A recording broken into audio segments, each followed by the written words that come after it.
सभी साथियों को मेरा नमस्कार। सबसे पहले तो मैं अपनी इलाहाबाद की पूरी टीम को बधाई देना चाहूँगा कि उन्होंने आज जो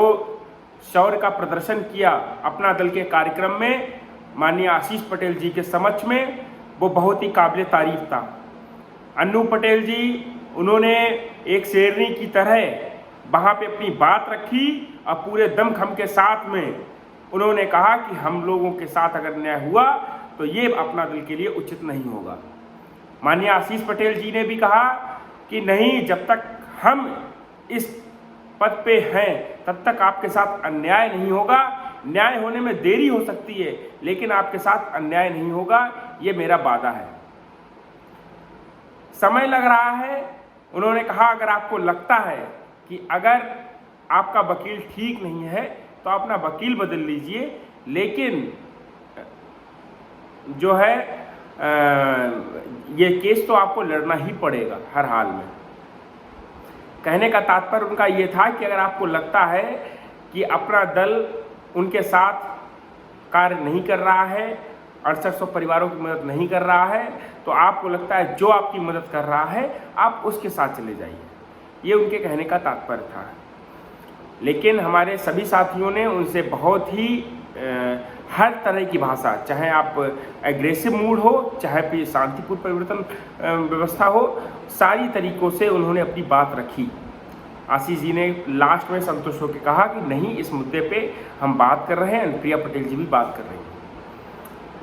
इसके साथ ही आज चुनार में कार्यक्रम लगा हुआ था माननीय अनुप्रिया पटेल जी का, तो अनुप्रिया पटेल जी ने भी कहा कि मैं अपनी तरफ से जो भी प्रयास हो रहा है मैं कर रही हूँ, मैं अपनी बात भी मैंने रख दी है,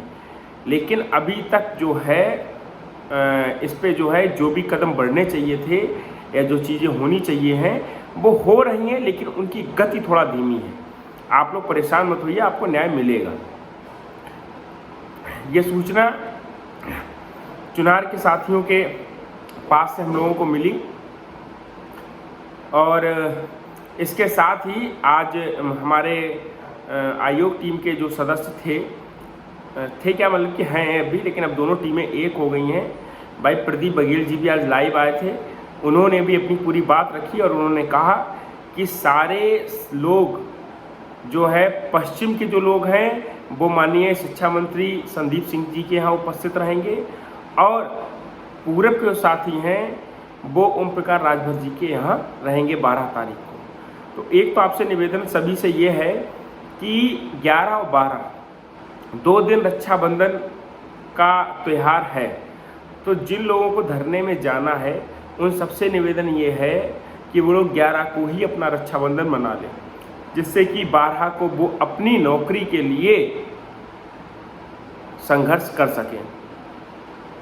तो ये एक बात रही कि आप लोग 11 तारीख को मना लीजिए और अपने घर से दूरी देख लीजिए, उसी टाइम आप आराम से निकल लीजिए। चाहे अगर आप के आसपास में कार्यक्रम है तो आप मॉर्निंग में निकल जाइए, अगर दूर कार्यक्रम है तो आप नाइट में ही निकल जाइएगा। और इसके साथ में आज जो जैसा कि मैंने अपनी लास्ट वीडियो में बताया था कि मैं एक सेशन और स्टार्ट कर रहा हूँ, छोटी छोटी मगर ज़रूरी बातें।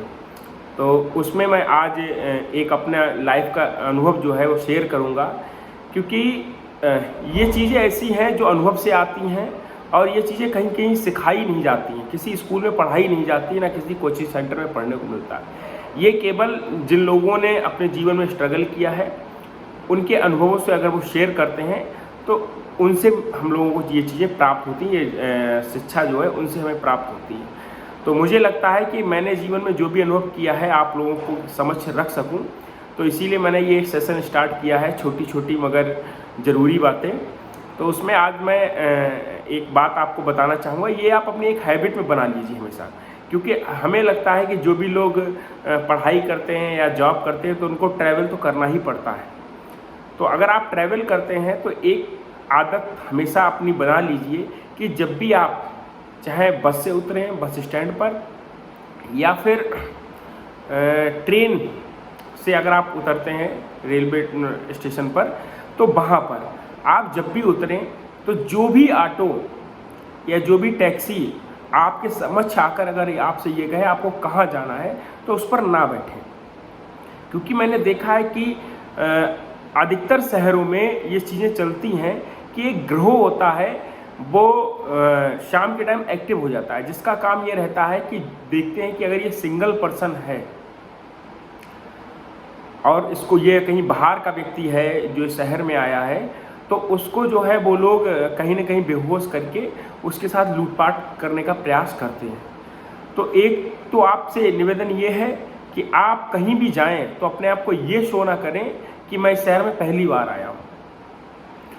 दूसरा ये है जो मैं ऑटो के लिए बता रहा था कि आप जब भी स्टेशन या बस स्टैंड पर उतरें तो हमेशा उस ऑटो में, उस टैक्सी में कभी ना बैठें जो आपके पास आके खड़ी हो और आपसे पूछे आप कहाँ जाएंगे, क्योंकि जो ऐसे ग्रोह होते हैं वो खुद आपके पास आएंगे और पूछेंगे आप कहाँ जाएंगे। आपने कह दिया कि हमें आलमबाग जाना है, हमें चार बाग जाना है, हमें केसर बाग जाना है, हमें हजरतगंज जाना है, तो वो कहेंगे ठीक है बैठो, और आपको साथ में लेके चलेंगे, क्योंकि आपको रास्ता पता नहीं होगा। आगे चल के उसका एक दो साथी और भी हो सकता है, वो भी ऑटो में बैठेगा और आपको क्लोरोफॉर्म सुंघा के बेहोश करके आपके साथ लूटपाट कर सकता है। तो इसीलिए हमेशा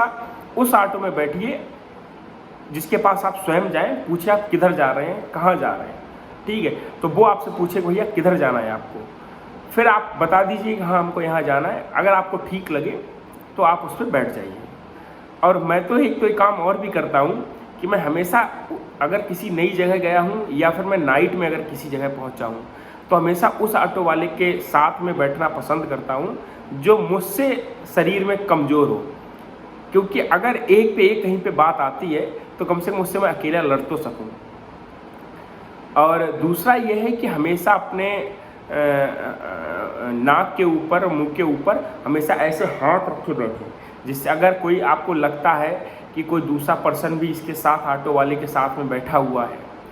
तो आप जो है हमेशा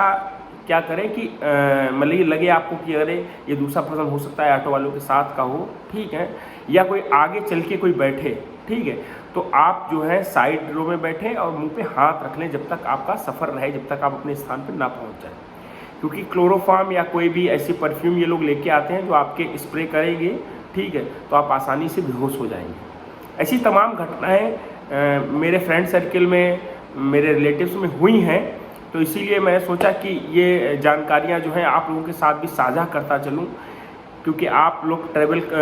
इस संघर्ष में करना पड़ रहा है, उसके साथ आने वाले जीवन में भी आपको ऐसे संघर्ष ट्रैवल करना पड़ेगा। तो उस ट्रैवल के दौरान आपके साथ ऐसी अनहोनी कभी ना हो, क्योंकि आए दिन बेरोज़गारी बढ़ रही है, बेरोज़गारी बढ़ने के कारण ऐसी खुरापातें बढ़ना आम बात है। तो यही आज के लिए एक छोटी छोटी मगर ज़रूरी बातें थी। सभी साथियों का धन्यवाद।